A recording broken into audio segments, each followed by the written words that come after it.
And then, ito namang the glow message. Sobrang ganda. This is a sign of good luck. Yeah. So, iman nyo na yan, guys, no? Gemini, sign of good luck ito, mga kapiksi. So, pag sinabing good luck, good fortune, swerte. So, iman nyo na yan sa comment section. Mine, good luck. Mine, good fortune. Mine, swerte. I'm lucky. Swerte ako, swerte ako, swerte ako.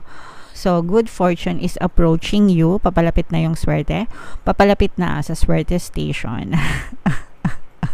Bababa ka ba? Bababa ka ba? Bababa ba?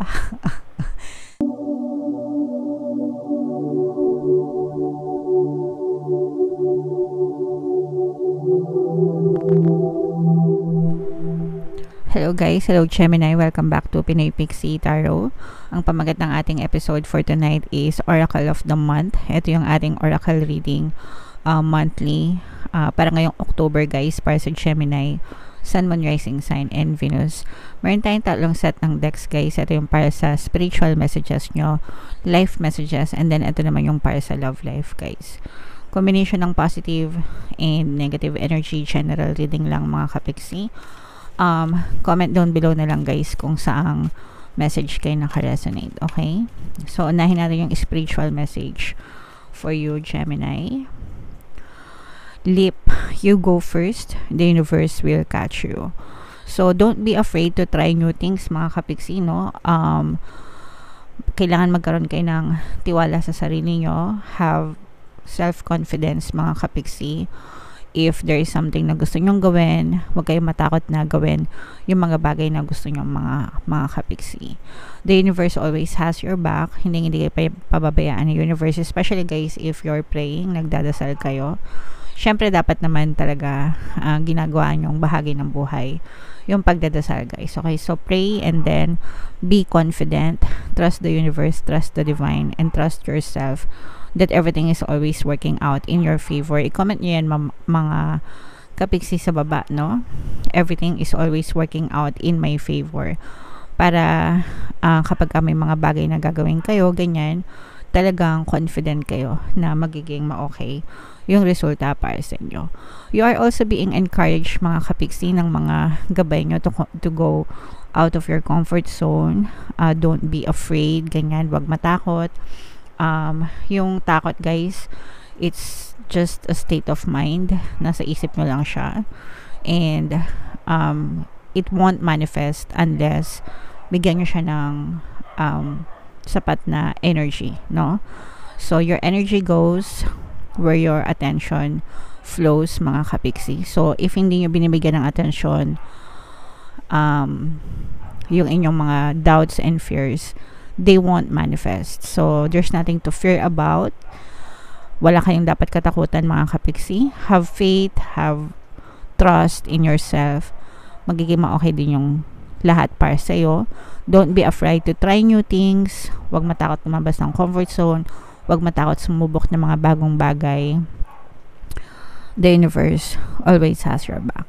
Okay? So, yan yung message para sa inyo, guys. Yung next message natin is para naman sa life messages, no?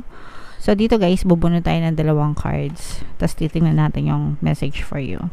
Habang sinashuffle ko to guys, panoorin nyo muna tong video natin regarding sa ating paano mag-manifest ng abundance video course. Kapiksi, sawa ka na ba sa mga struggles at hirap sa buhay mo? Masipag ka ba at masikap sa buhay ngunit hindi ka pa rin umaasenso?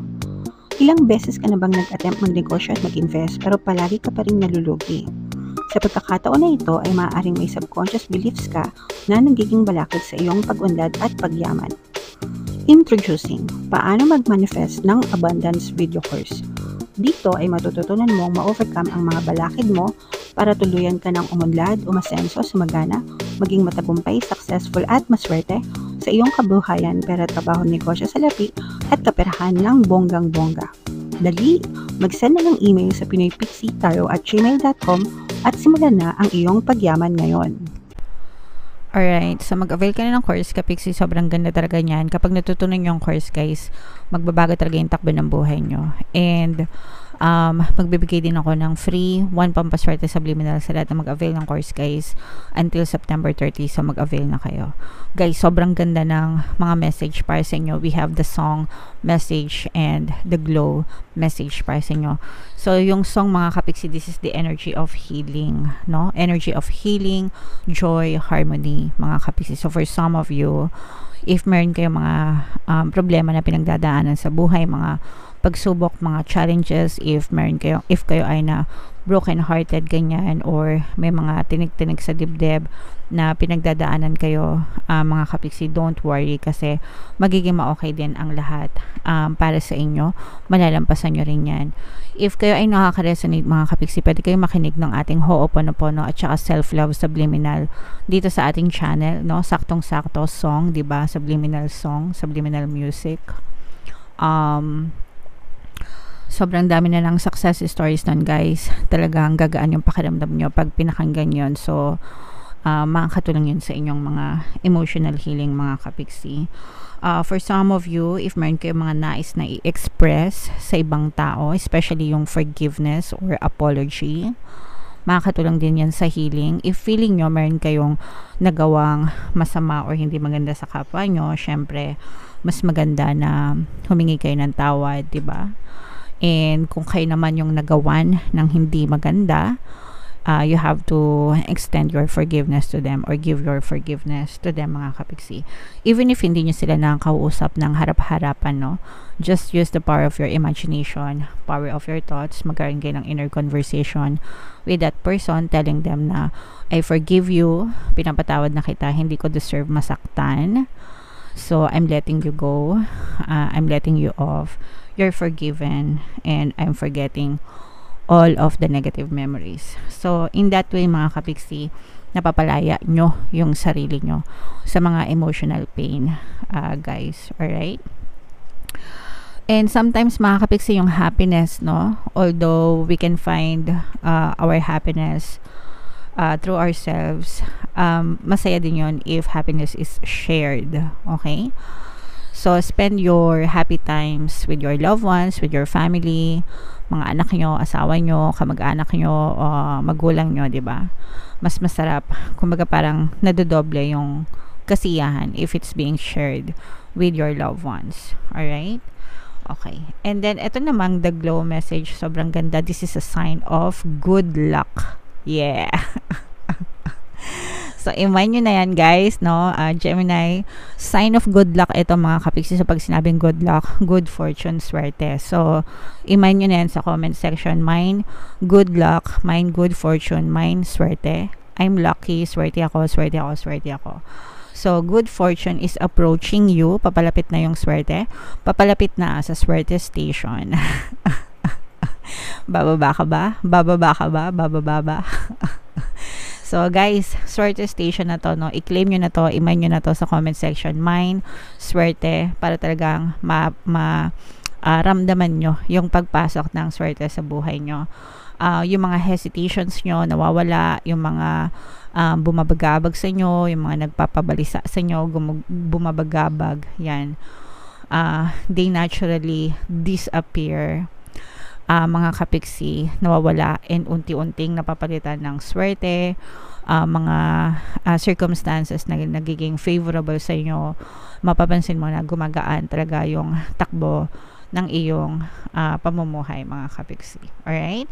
So, yes, guys, i-claim nyo na to, i-mine nyo na to sa comment section para talagang maging maswerte kayo sa inyong pamumuhay, mga kapiksi. Alright? And then, sa love life naman, guys, ito naman yung mga love messages sa inyo. Habang sinashuffle ko to, guys, naka-flash sa screen nyo yung ating email coaching, Manifest Your Desires Using the Law of Attraction. If meron kayo mga specific na gusto nyong i-manifest, pwedeng love and relationship, pwedeng money or career, pwede kayo magpabook ng email coaching session with me.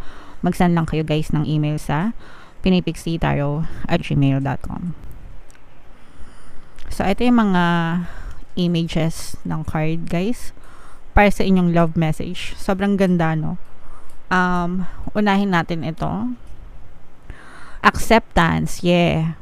Acceptance is the key to inner peace. Ito rin yung susi guys para sa inyong emotional healing. Kasi 'di ba yung iba sa inyo, sabi ko nga, maaring you may be going through some kind of emotional pain, kaya nga pinapakinig ko kayo dun sa ating Ho'oponopono and Self-Love Subliminal.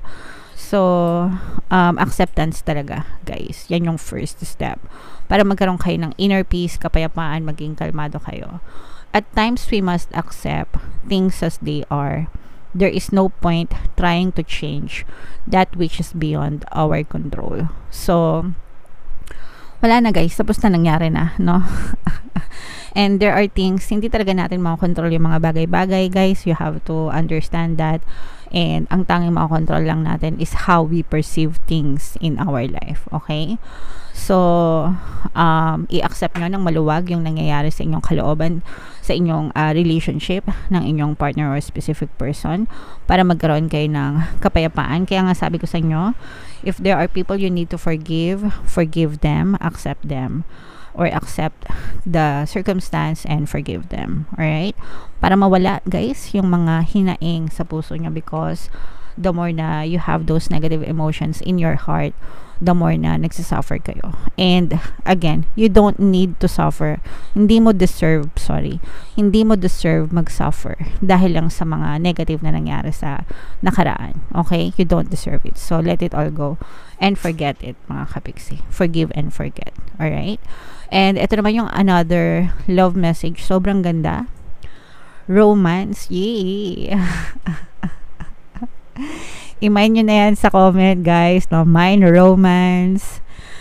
Cupid's arrow strikes. So, kapag ganito, guys, talagang mainit na mainit yung inyong romantic relationship with your partner or specific person. Tinamaan talaga ng pana ni Cupido kayo sa isa't isa. So, i-cherish nyo if you are in a warm relationship and harmonious relationship with your person right now. I-cherish nyo, gatasan nyo. Keep up the momentum, guys. Pakiligin nyo yung isa't isa para yun talaga yung palagi nyong ma-experience sa inyong physical reality. Alright? So, yeah. Comment down below, Gemini, kung saang message ka nakaresonate. Dito ba sa spiritual, dito ba sa life messages, or dito ba sa love life. I-comment nyo yan, mga kapiksi. And yung pinapamain ko, guys, i-mind nyo na para talagang good luck na romance pa. Okay?